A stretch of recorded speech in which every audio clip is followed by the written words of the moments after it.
Amém, meus irmãos, glória a Deus, né? Agora vamos para a palavra, né?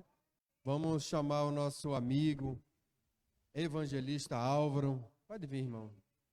O evangelista é um homem que a gente vê, é um homem que se dedica ao Senhor. Quantas vezes nós já pudemos ver ele nas praças orando, né? Fazendo o ID do Senhor, nas casas de oração, igreja. Que Deus continue te abençoando, meu irmão. Vamos levantar as mãos e orar pela blindagem, para que ele possa ser usado pelo Senhor neste momento. Amém?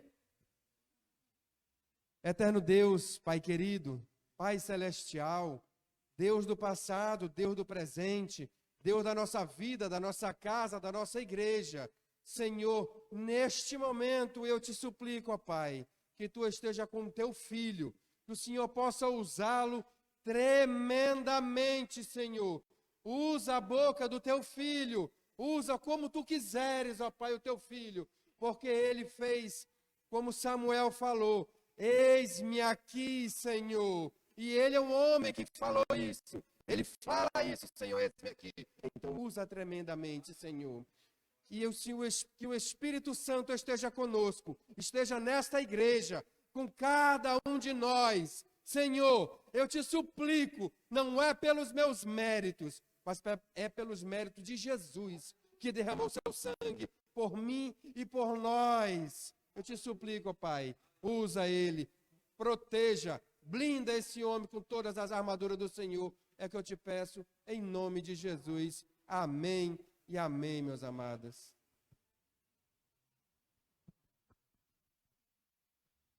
Graças e paz. Amém? Pode tirar, né? Pelo menos para pregar. Estava agora há pouco ali em casa, tinha acabado de chegar, sentei no sofá. E aí eu vi a mensagem do pastor Kelso. Aí eu já fiquei preocupado, não foi nem com a... Eu fiquei preocupado, aconteceu alguma coisa no sonho. Eu vou já ligar para ele, que ainda não começou o culto. Aí ele falou que já estava me respondendo, aí na hora que eu liguei para ele, ele falou: não, Vara, eu estou atrás de alguém para trazer a palavra, e eu queria ver se contigo, pastor, eu estou aqui, eu garanto chegar lá pelo menos 8 horas.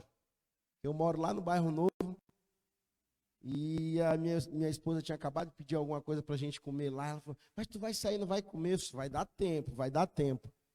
E não chegava.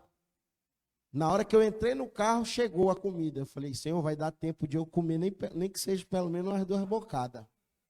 Mas não é pelo fato de comer, gente. É pelo fato de estar junto com a minha família. E aí minha filha sentou, ela também, eu orei ali, comi uns 2 pedaços de pizza, aí eu disse: deixa o resto para mim, depois eu volto aí, para terminar. E vim para cá, e graças a Deus cheguei a tempo. Amém? Glória a Deus. E às vezes a gente fala isso, parece que é um mérito, né? Eu sempre tenho dito uma coisa para as pessoas: se há uma coisa que não vai nos salvar, é a gente expulsar demônio, é a gente falar de Jesus, pregar no nome dele. Isso não vai nos salvar. Eu sempre digo isso no centro de reabilitação onde eu vou, né? Às vezes as pessoas chegam: cara, eu vejo tudo isso. Cara, independente de você, aonde você me vê, isso não vai ser mérito. Isso, na verdade, é uma obrigação nossa como cristão. Foi uma ordenança que o Senhor nos deixou. Ide. E se nós lermos a palavra de Deus, nós vamos ver que, inclusive, a igreja no início, ela se prendeu um pouco, que o Senhor teve que usar Estevão para que a igreja expandisse. Porque no início, quando o Espírito Santo de Deus cai sobre a igreja do Senhor, a igreja fica ali em Jerusalém, não sai, eles ficam alegres. Em Atos 2 diz que eles viviam em casa, partindo pão, e viviam no templo, orando na doutrina dos apóstolos, mas não saíam dali. E o ID do Senhor era o quê? Em próprio Atos capítulo 1 diz: vocês vão ficar aqui em Jerusalém até descer o poder sobre vocês. Desceu, vocês vão pela Judéia, pelos confins do mundo, e assim vai. Mas eles não vão. E você vai ver o que acontece ali. O Espírito Santo vem e vai acontecendo ali um mover. em Atos 4. Muitas pessoas em Atos 3, Atos 4, em Atos 8. E aí em Atos 6 e 7 ali o Senhor levanta os diáconos, levanta 2 homens de Deus tremendamente. Um para ser mártir, para que a igreja, né? Eu sempre digo que a igreja do Senhor, ela só cresce assim. Ela só cresce quando vem perseguição. Quando vem, vai, expande. Entendeu? E aí a galera sai e vai para fora. E aí quando vem o eunuco, quando menos se espera, estoura a igreja de Antioquia, do gentil, né? E aí começa essa grande obra que chegou até nós, porque nós não somos judeus, nós somos gentil. E chega até nós. E agora há pouco eu vendo a minha irmã aqui falando, minha irmã em Cristo, né? Falando das lutas e das batalhas que a gente enfrenta para estarmos aqui. Esses dias eu andando para casa, meditando dentro do carro. Na hora parece que as coisas ruins não passam rápido. Parece que elas não vão acabar. E quando a gente olha para trás, parece que aquilo passou. Aquele ano, o ano passado, parece que foi um ano tão... né? E nem foi todo ano, porque foi a partir de março que foi decretado a pandemia. Mas parece que já tinha passado uns 2 anos e parece que aquele ano não acabava. Principalmente muitas pessoas morrendo, né? O medo tomando conta de muitas pessoas, o medo dividindo as igrejas, porque aí o medo dividiu as igrejas. Ela dividiu, infelizmente. Por que dividiu? Porque muitos irmãos se dividiram no fato de achar que era certo não ter culto, outros dizendo que haveria de ter. E ficou aquela, se a igreja continua, não continua, umas continuaram, outras fecharam, outras continuaram se reunindo online. Mas o grande problema que eu sempre disse dentro de tudo isso, e eu sempre tenho dito para as pessoas que, irmão em Cristo, que eu até entendi pelo fato do tempo e pelo fato das circunstâncias, tem entrado muitas das vezes no meu WhatsApp e tem me afrontado. E eu sempre digo isso, e eu digo para você, quando isso acontecer, dê glória a Deus. Porque não é o seu irmão. A Bíblia diz que a luta não é contra o sangue e nem contra a carne. É contra os principados e potestades. Eu lembro que tinha um amigo meu que entrou no meu WhatsApp e me afrontou mesmo. Disse assim, cara, tu já pegou Covid? Falei, cara, não sei, sabe? Eu posso ter pego ou não, não sei, porque eu não sei se eu sou assintomático ou não. Não, não pegou não, meu irmão, porque se você tivesse pego do tamanho que você é, o cara tá nem dizer do meu tamanho, velho. Assim, aí a afronta é maior. O senhor já tinha batido as botas, olha a conversa do cara, meu. Aí baixou assim uma ira santa, se é que existe. Existe que o Senhor se ira.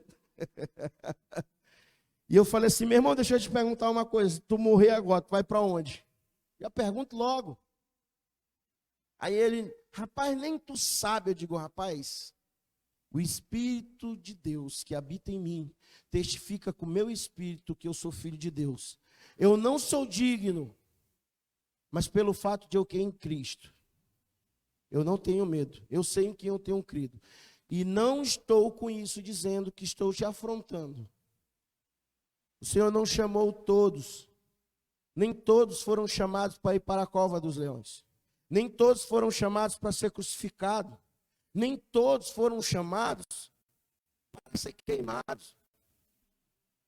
Nem todos. Mas graças a Deus houve esses homens corajosos e loucos para que hoje nós pudéssemos estar aqui reunidos em nome do Senhor Jesus. Não é verdade? E eu lembro que nesse debate de lá para cá, eu lembro que a gente começou a amenizar a conversa e esse amigo meu falou bem assim, cara, tu não quer levar uma palavra lá onde eu trabalho? Ele era enfermeiro. Falei, o pessoal lá está precisando. Eu falei, mano, se você tivesse dito isso, já estava lá. Vamos lá, é agora? Disse, não, amanhã eu vou estar de plantão, então vamos lá, meu irmão, vamos descer para lá. Reuni a equipe de evangelismo, presbítero Aquiles e irmão Paulinho, vamos para lá. E foi uma bênção, o presbítero Paulinho Aquiles levou uma palavra de bênção e pessoas se renderam lá. A gente levou o louvor, pessoas choraram lá, né? Então, para mim, isso tem sido uma experiência nova e tem algo que tem me deixado vivo. Porque eu não sei você, foi um tempo muito difícil para a igreja. Pelo menos para o nosso tempo, para nós, para nossas debilidades. Porque o que nós passamos durante esses anos não chega perto do que aquelas igrejas lá atrás passaram. Imagine a igreja no tempo da gripe espanhola.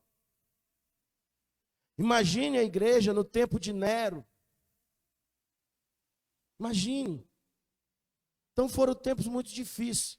A gente enfrenta, a nossa dificuldade está baseada em cima daquilo que nós vivemos.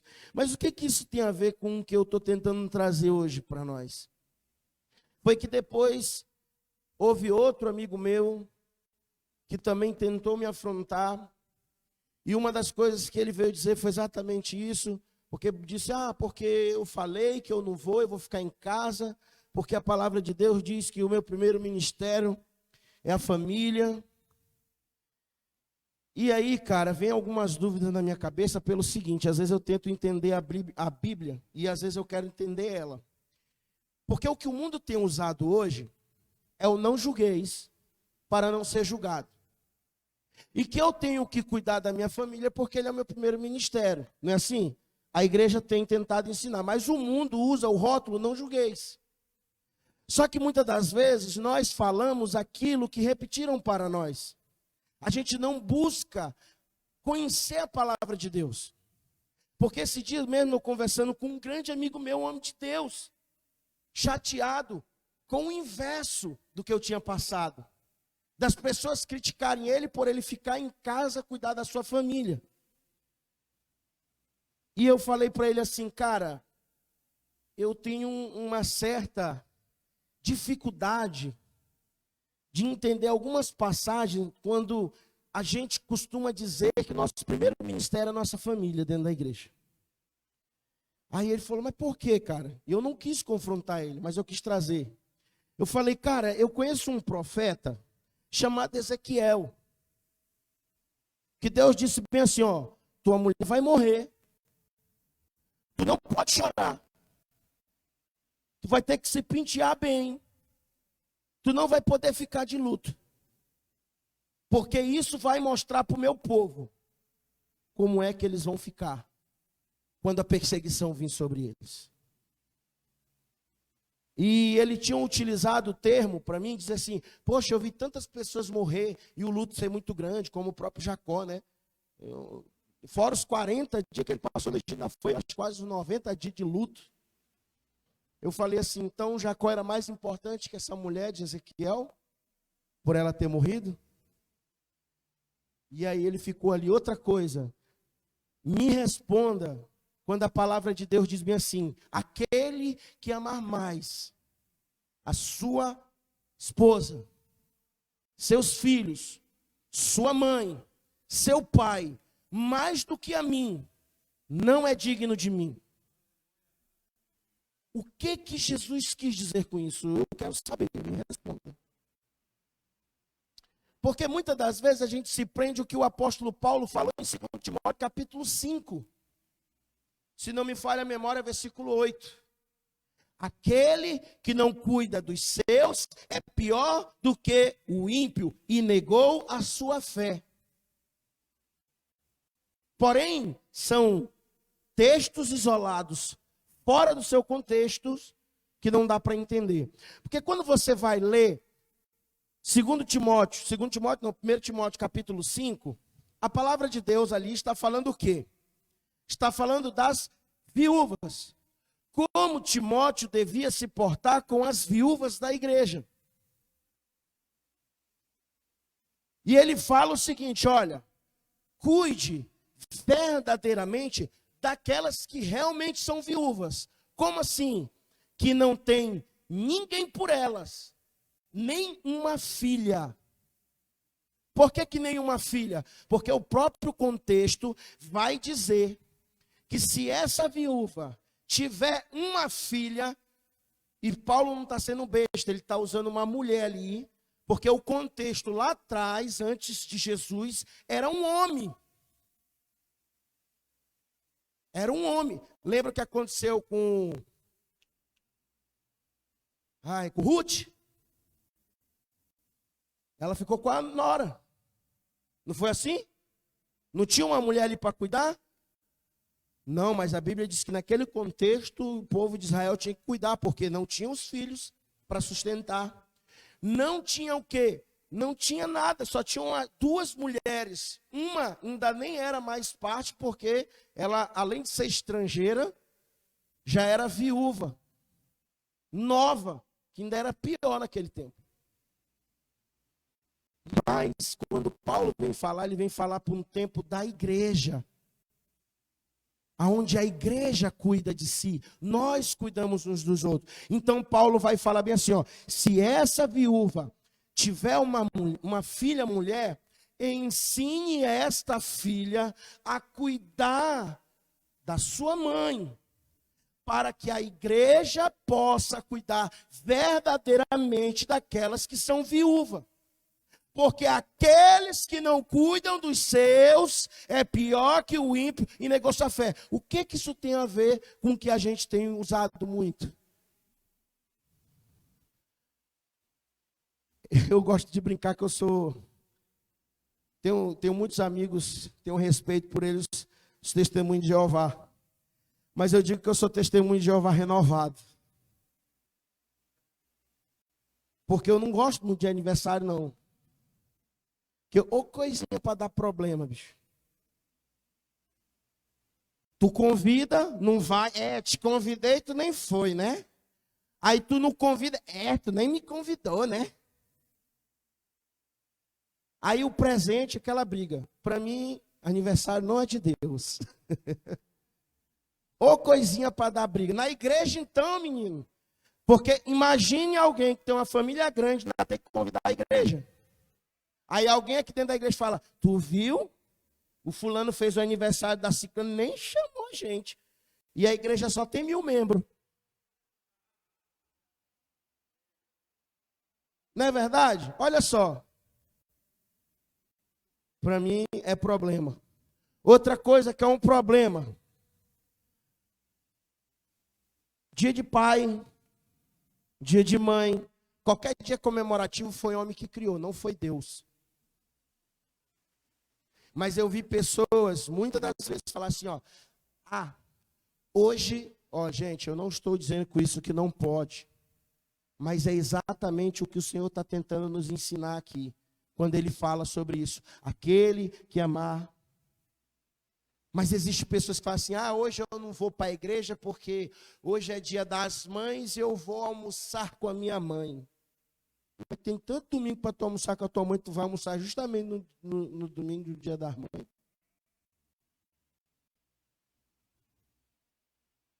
Aí a pessoa fala assim, porque nós temos que cuidar do nosso ministério, que é o primeiro ministério, a nossa família, porque aquele que não cuida dos seus é pior do que o ímpio e negou a sua fé. A minha pergunta, para que vocês julguem, que eu não estou julgando isso. A Bíblia diz que quem tem que julgar a igreja. Esse julgamento é certo, gente? É correto? E aqui não está uma condenatória, eu não estou falando sobre isso. Eu estou falando porque muitas pessoas que saíram hoje de dentro da igreja, uso o termo, inclusive pelo ataque que a igreja está sofrendo contra a ideologia de gênero.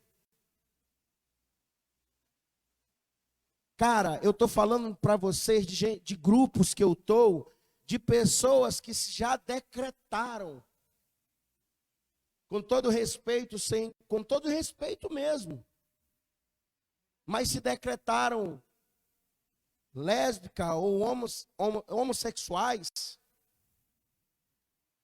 E essas pessoas estão dentro dos locais, praticando adoração, fazendo todas aquelas coisas e chorando e tudo mais. A partir do momento que você usa qualquer repreensão, acabou-se.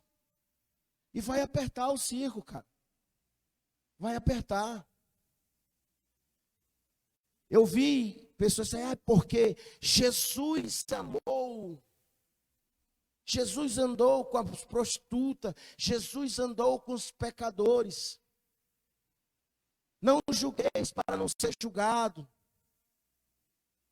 E aí, gente, eu quero trazer isso hoje para nós. Eu não gosto de trazer essa palavra, porque parece uma palavra dura. Onde eu vou, geralmente eu saio dali. Estava com um amigo meu, o pastor agora, ele falou assim, rapaz, eu tive que ir visitar o irmão ali, porque saiu do grupo da igreja. Eu falei, ô pastor, me perdoa, eu fui falar o que a palavra de Deus diz. E outra, antes de qualquer coisa, não faça das minhas palavras a verdade, porque a verdade é a palavra de Deus. Vamos abrir aí.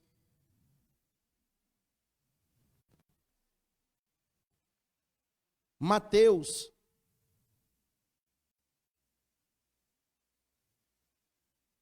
Capítulo 7.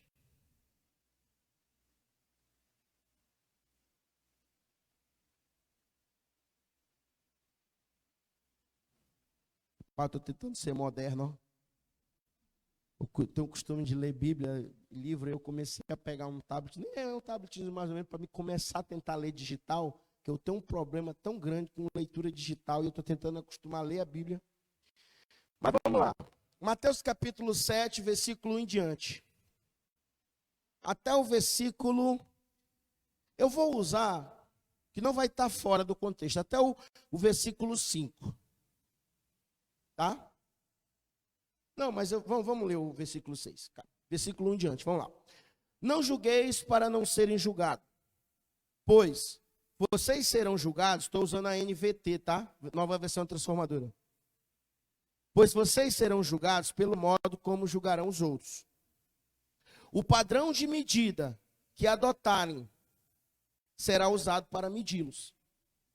Porque se você se preocupa com um cisco no olho do seu irmão, enquanto há um tronco em seus próprios olhos, como pode dizer a seu amigo, deixe-me ajudá-lo a tirar o cisco do seu olho, se não consegue ver o tronco em seu próprio olho?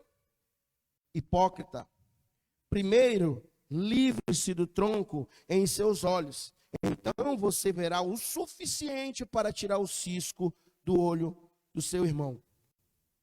Não deie o que é santo aos cães e nem jogue pérola aos porcos, pois os porcos pisotearão as pérolas e os cães se voltarão contra você e os atacarão. O interessante aqui, que esse versículo ele é muito usado pelo mundo, que muitas das vezes nem comunhão e nem conhecimento da palavra de Deus tem, mas ele conhece um trecho. Esses dias mesmo eu fiquei abismado, porque, rapaz, o capeta conhece a palavra, velho. O capeta conhece a palavra. Ele conhece que ele usou contra o Senhor. Citou o Salmo 91. Mas eu vi, cara, e longe de mim falar do que está acontecendo, tá, gente? Mas eu estou querendo trazer para vocês como a coisa ficou séria. Dentro daquela CPI que está acontecendo, eu ouvi aquelas pessoas que se acham justas para estar julgando, usando a palavra de Deus para coagir. Mano, eu lembrei de Jesus na hora no deserto. Porque Deus é amor, cara, e é muito bonito. Se o cara não conhecer, é fantástico. Eu falei assim, meu pai, quem está assistindo uma hora dessa deve estar chorando. Porque eu vi só um trecho e fiquei ali. Eu falei assim, cara, nós estamos passando por uma crise muito séria. Mas o interessante aqui é que o Senhor, em nenhum momento, disse para não julgar. Se você abrir em Tiago capítulo 3, vai dizer assim, ó, não busque ser mestre das coisas.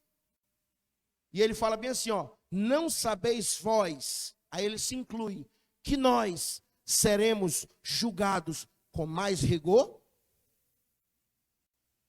Eu pergunto para você, então, Tiago está falando assim, ó, não estuda a palavra de Deus, não, porque senão tu vai ser julgado com mais rigor. É isso que ele está falando?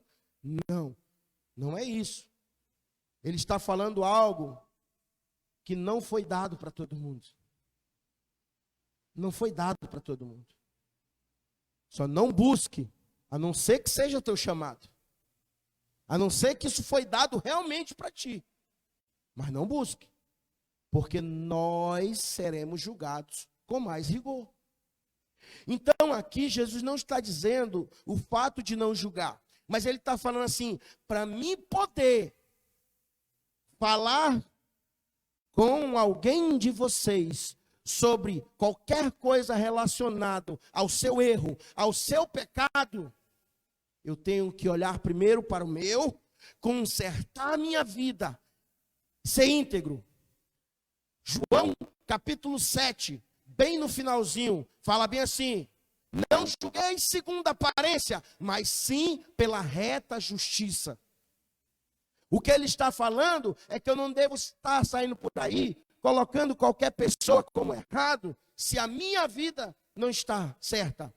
O próprio apóstolo Paulo, tu pregas que não adulteres, mas tu mesmo adultera, achando que isso vai te livrar. Não vai. Não adianta tu subir aqui em cima e pregar algo que tu não vive. Porque isso não vai te livrar no dia do juízo. É isso que a palavra de Deus está falando.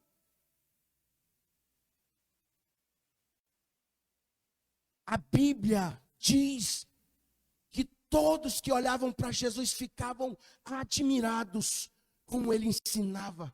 Porque ele ensinava como alguém que tinha autoridade. Uau! Viam nele o que ele pregava. Ainda diz assim, e não como os fariseus. Pergunto para vocês, os fariseus pregavam erradamente? Nenhum momento eu vi Jesus condenar o que eles ensinavam. Eu vi Jesus condenar a atitude deles.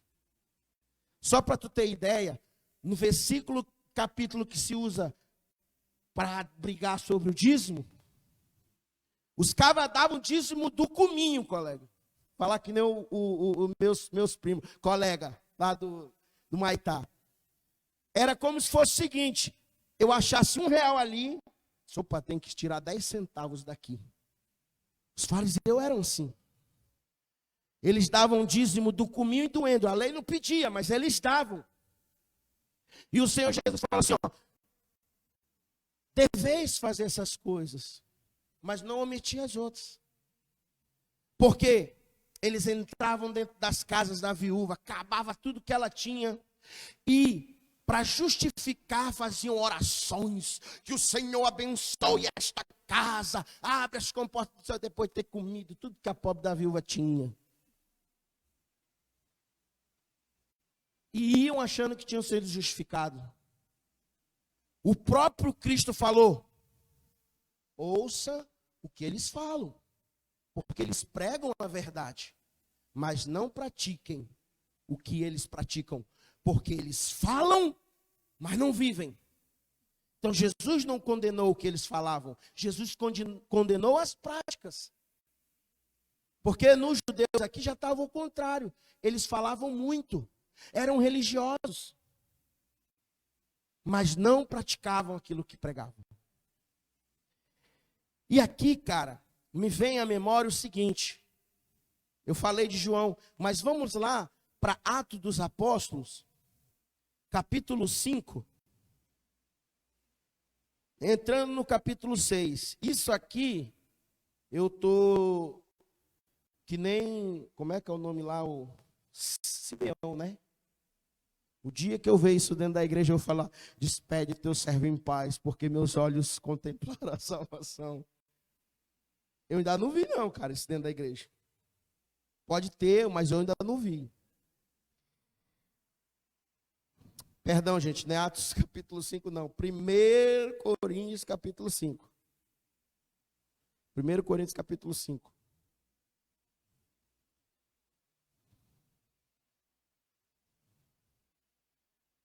Tem um homem que está deitando com a sua madrasta. E aqui não é adultério, tá, gente? Aqui pode ser o pai dele vivo e tenha se separado dela, se divorciado. Aqui não há um contexto para a gente saber. Ou então o pai morreu e o cara casou com a própria madrasta. Certo? Se você ler aqui no contexto. E ele está se deitando com ela. Só que a igreja está preocupada com quem que vai pregar essa noite. Quem será que vai pregar? Será que é o presbítero? Fala, vixi, gosto não, cara, quando ele prega, acho que eu nem vou hoje. Tem lugar que nem bota a lista, porque o cara fica, quem que vai pregar hoje? Ah, hoje é o fulano de tal, hoje eu vou, hoje, hoje o culto vai ser fogo. É porque a gente olha, parece que está longe, mas não, era isso que está acontecendo. Porque uns gostavam do jeito que Paulo pregava, outros gostavam de Apolo, outros gostavam do jeito de Pedro, e outros que eram mais religiosos, diziam, não, eu não me misturo com homens, eu sou de Jesus. Porque a Bíblia dizia que um era de Paulo, um de Apolo, outro de Cefa e outros de Jesus. O Senhor disse, mas por acaso eu morri por vocês? Em nome de vocês. Foi Pedro crucificado a favor de vocês? Não, está errado. Eles estavam preocupados quem que era o melhor pregador, quem que era o melhor que ensinava. Aí Paulo vem expondo coisas que eles tinham que se preocupar no meio da igreja, que eles não estavam se preocupando. Aí fala assim, olha, cara, tem um cara aí no meio de vocês que eu estou sabendo. Já ia dizer que a família de Copas, não, é a família de... É de Copas mesmo, se eu não me engano, que é... Esse mãe de fofoqueiro, foram falar para Paulo. Porque se você ler 1 Coríntios, 2 Coríntios, estou sabendo pela família dos... Eu esqueci o nome deles aqui agora. Que há contenda no meio de vós. Então Paulo não... ficou sabendo de ver. Alguém foi lá, Paulo, o negócio não está prestando lá na igreja, não. Os cabas estão divididos. E ele falou assim, eu estou sabendo pela família. Deixa eu procurar aqui da família de quem?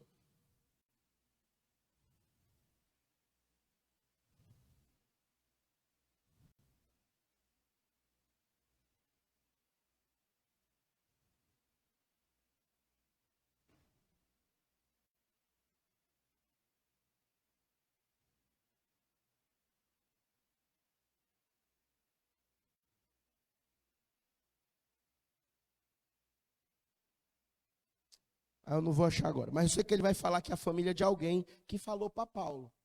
Só disso acontecer aqui já ia dar uma briga hoje em dia dentro da igreja. Chloe. Esse fofoqueiro foi falar o bispo. É um fofoqueiro mesmo. A família dele toda é fofoqueira. Porque a Bíblia não fala que é Chloe, fala que é a família dele. Mas tudo bem, no capítulo 5 aí fala, aí Paulo diz assim, ó, estou sabendo que no meio de vocês tem um homem que está sentando com a madrasta dele. Por que vocês já não colocaram esse cara em disciplina? Aliás, melhor, por que vocês não expulsaram do meio de vocês? Não era expulsado da igreja, era da comunhão. Opa, quer sentar aqui, se conserte. Paulo diz assim, ó, eu aqui no meu espírito, unido no espírito de Cristo, já sentenciei ele a Satanás. E para que você entenda o que Paulo está querendo dizer, porque isso aqui é muito duro, Paulo está falando o seguinte, Paulo está dizendo o seguinte, ó, já que ele não quer estar na cobertura de Deus, então ele vai ficar à mercê de Satanás. Para que de repente, Satanás dê uma pisa nele, para que pelo menos no dia do juízo salve pelo menos a sua alma. para você entender o que Paulo está dizendo aqui, é isso que dá a disciplina. A disciplina não é para excluir, e as igrejas não têm mais praticado isso. A disciplina é justamente para curar. Por exemplo, quando você dá um castigo no seu filho, tu está excluindo ele da tua família? Mas isso é impossível dentro da igreja hoje, gente. Se você botar alguém em disciplina, amanhã ele está noutra. Amanhã ele está noutra, infelizmente. E eu não estou falando da culpa da igreja, estou falando principalmente do jeito que essas pessoas são ensinadas. Porque elas não têm a capacidade de receber a disciplina. E não por causa de mim ou por causa de homem, mas por causa da palavra de Deus. Porque se eu estou errado, eu tenho que me consertar. E isso aqui está ligado a quê, gente? A outro versículo que a gente usa muito na Bíblia. Aonde estiver 2 ou 3 reunidos no seu nome, ali ele estará. Como se eu estivesse falando do culto. Que não deixa de ser também. Mas não é não. Se você abrir Mateus capítulo 18, você vai ver que o Jesus está dizendo assim, como eu devo tratar um irmão em pecado. Ele fala assim, ó, vai lá com o teu irmão, fale com ele. Se ele não te ouvir, pega o quê? 2 testemunhas e fala com ele. Se ele não te ouvir, chama a igreja. Se mesmo assim ele não ouvir a igreja, trate ele como um ímpio. É o que Paulo está falando aqui. Cara, tu está errado. Ah, bicho, tu está falando isso. Fulano, ele não está errado. Fala vocês dois. Tá, cara, tu está errado. 3. Ainda não ouviu? Vamos chamar o corpo. Olha, o cara fez isso. Não, eu não estou errado. Cara, então é o seguinte. A partir de hoje você está por conta própria. Você não faz parte. Ah, mas isso no tempo de hoje é cristofobia. Não é verdade?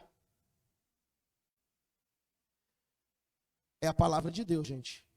Não é Antigo Testamento, é Novo Testamento.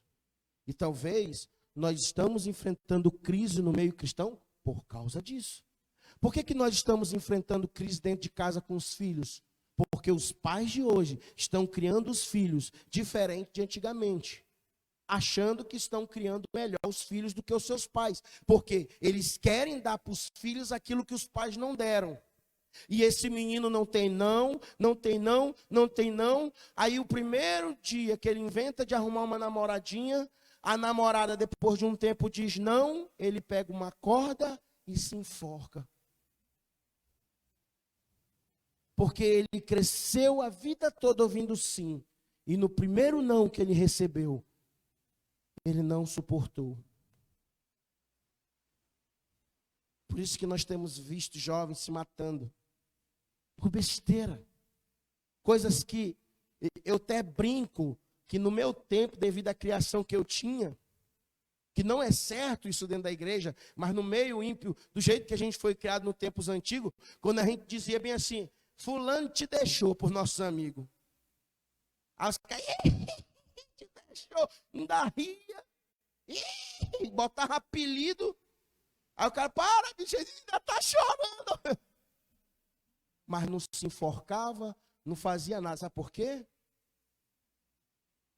Porque passava pelo menos na frente, quando o pai estivesse conversando, que era só um tapão no pé da orelha que ele ia lá. E se ele fala, o que, menino? Peraí, depois nós vamos conversar. E esse que ainda era pior, depois, né? Não, pai, desculpa. Não, desculpa não, depois nós vamos conversar.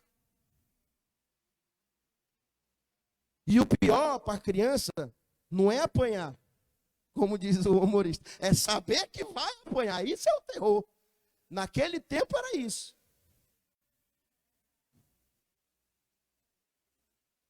E as nossas indecisões, as primeiras de saber, ai meu Deus, o que eu vou fazer da vida, não começava com o que eu queria comer. Queria o seguinte, se correr é pior, aí tu não sabia se tu corria ou se tu ficava. Essa era a decisão naquele tempo. Não é verdade? Eu lembro, uma vez, quando eu era pequeno, botaram um prato de comida com beterraba. Eu falei assim, cara, não gosto de beterraba não. Meu pai disse, pô, você vai comer o prato todinho. Aí meu irmão falou, e você também vai comer com ele. Você também vai comer com ele. Isso gerou essas pessoas fortes que durante muito tempo venceram a vida. Aqui, Paulo vai dizer, e eu encerro.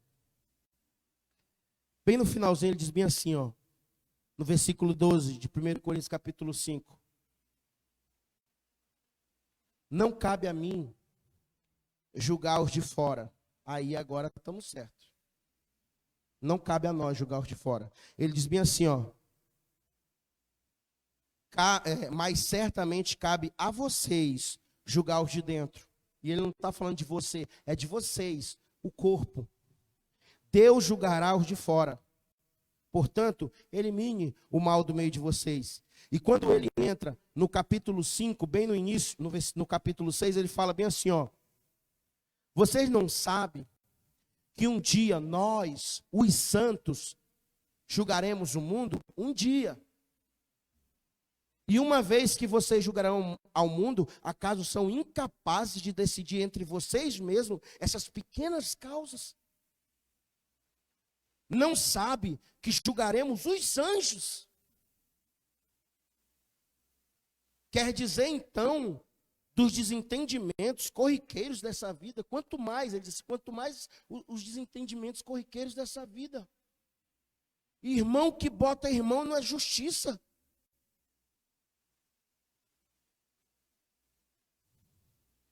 E ele vem falando, no versículo, ele diz bem assim, ó, no versículo 4, se vocês têm conflitos legais, por que levaram para fora da igreja a juiz que não faz parte dela?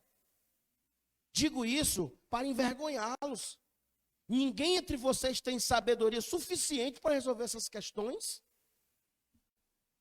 Em vez disso, um irmão processa o outro irmão diante de descrente. É esse o testemunho que nós estamos dando para o mundo. Crente se degladiando no Face, no Instagram, no Twitter.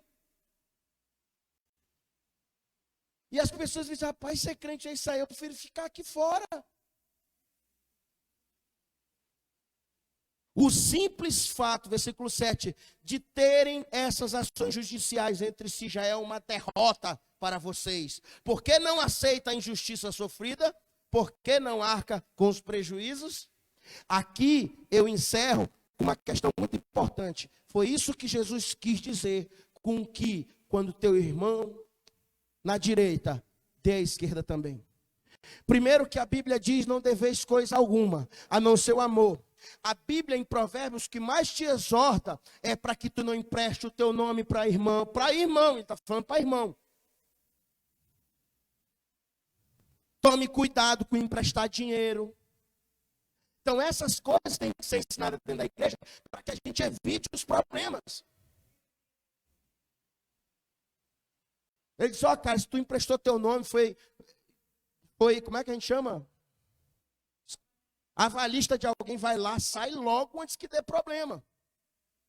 Porque, cara, dificilmente não dá. Eu ainda estou para ver uma sociedade que começa entre amigos dar certo. Eu ainda não vi. Eu acredito, eu creio que pode haver. Mas todas dão problema. E principalmente dentro da igreja. O que eu quero trazer para vocês hoje, gente, é que nós, como igreja do Senhor, fomos colocados, sim, para julgar segundo a reta justiça. Segundo os parâmetros de Deus. Com amor, exortação, mas principalmente julgar a nós mesmos e com rigor, porque o apóstolo Paulo, falando de um simples gesto de comida em 1 Coríntios capítulo 11, diz, pode subir gente, fica à vontade, já estou terminando com essa fala. Lá nós falamos, a gente vê tanto no contexto da ceia, porque isso. Mas o que Paulo está em jogo ali é que o irmão levou vatapá, o outro levou uma farofa de charque e o outro levou o café. Só que teve um irmão que não levou nada. E o irmão do vatapá falou assim, vamos comer logo, porque senão tu já sabe, depois a gente não vai conseguir comer não. E o irmão da farofa, do chá, quando ia ver, o irmão que não levou nada, não tinha comido nada. Paulo falando, vocês estão envergonhando a igreja do Senhor. Aí nós estamos preocupados se ali Paulo está condenando o fato de eu cear. Não, Paulo está dizendo assim, ó, aquele que não discerne o corpo, que corpo? Não é o pão não, cara.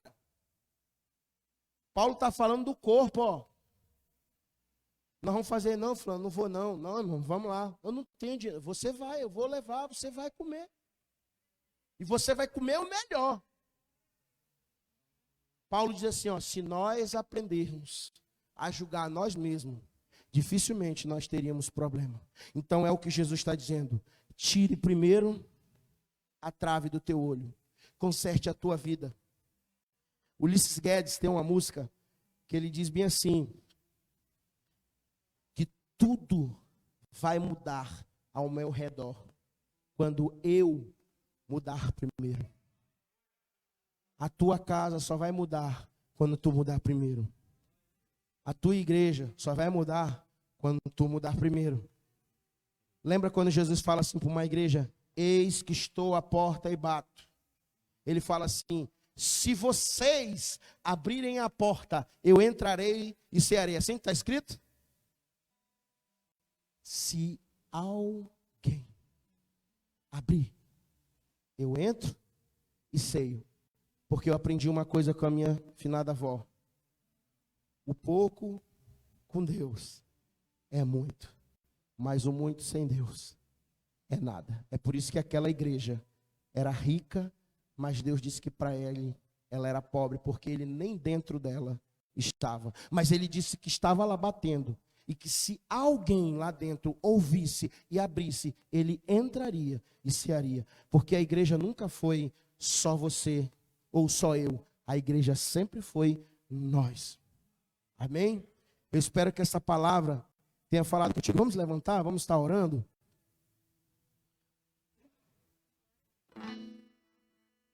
Senhor Deus, muito obrigado, Pai, por esta palavra, a Tua palavra. Nós sabemos, Senhor, que Tu és a palavra, Senhor. Nós sabemos que Tu estás aqui no nosso meio, que Tu és o nosso mestre, que Tu és o nosso professor, que Teu Espírito Santo, Senhor, venha tirar todas as escamas dos nossos olhos, para que a gente possa compreender a Tua palavra. Senhor, se alguém aqui ficou endurecido com esta palavra, traga, Senhor, refrigério, ânimo, entendimento, Senhor, porque é a Tua palavra. Ensina-nos a julgar nós mesmos, Pai, a corrigir as nossas vidas, as nossas atitudes. Ajude-nos a ser luz e sal em qualquer canto que nós estivermos, na escola onde estudamos, na escola onde ensinamos, onde trabalhamos, Senhor, onde compramos, onde pagamos, Senhor. Dentro do prédio onde nos reunimos como igreja, lá onde moramos, Senhor, dentro das nossas casas, Senhor. Ajude-nos a entender, Pai, que precisamos corrigir nós mesmos, tirando as traves dos nossos olhos, Senhor. Corrija nós mesmos, Senhor. Nas noites, Pai, nos incomode, Senhor. Venha nos levantar. Mostre a nós aquilo que nós precisamos mudar, Senhor. Mostre a nós aquilo que nós precisamos nos arrepender. Para que Tu venha nos usar, Pai. Para que Tu venha nos usar no ensino da Tua palavra. Sendo cartas que está sendo lida todos os dias. Tira toda contenda, toda divisão do meio da Tua igreja. Não só dessa, Pai, mas de todas as igrejas porque Tu és Senhor nosso e Senhor deles, assim como o próprio apóstolo Paulo abre 1 Coríntios. Seja o nosso centro, Senhor. Seja o nosso Rei. Tu és o nosso Salvador, Pai. Guia-nos na Tua vereda. Enche-nos com o Teu Santo Espírito, Pai. Assim oramos, Pai, como igreja do Senhor. Faça a Tua vontade sobre as nossas vidas. E nós dissemos, assim como Tu disse no Getsemane, que não seja feita a nossa vontade, que não seja feito o nosso querer, mas seja feita somente a Tua vontade e o Teu querer sobre as nossas vidas, sobre as nossas casas, sobre as nossas famílias, sobre a Tua igreja. Em nome de Jesus Cristo, o Filho do Deus Altíssimo. E a igreja diz, amém, amém e amém. Glória a Deus. Ao primeiro amor, primeiro amor, eu quero voltar a Deus.